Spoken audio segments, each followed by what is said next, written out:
ខ្ញុំឃើញវីដេអូនេះហើយខ្ញុំសែនស្លុតចិត្តណាបងប្អូនហ្នឹងហើយឃើញគាត់ជាមនុស្សម្នាក់ដែលតស៊ូណាបងប្អូនមិនគួរណាគាត់ទៅជាបែបហ្នឹងអញ្ចឹងណាបងប្អូននេះហើយទឹកចិត្តម្ដាយគ្រាន់តែកូនស្លាប់ធ្វើឲ្យគាត់មានជំងឺមួយយ៉ាងដូចទៅនឹងនាងម្ដាយចាអញ្ចឹងបងប្អូនគាត់តស៊ូណាបងប្អូនគាត់នៅចិត្តភូមិខ្ញុំណារាល់ថ្ងៃរាល់ព្រឹកគាត់តែងតែ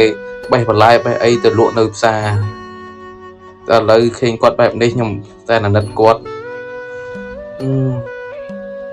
គិតទៅជីវិតមនុស្សម្នាក់អញ្ចឹងបងប្អូនពិតជាពិបាកណាបងប្អូនយើងមើលមិនឃើញអញ្ចឹងណាតើមានគ្រូណាអាចមើលគាត់ជាមើលអីអត់អញ្ចឹងណាជីវិត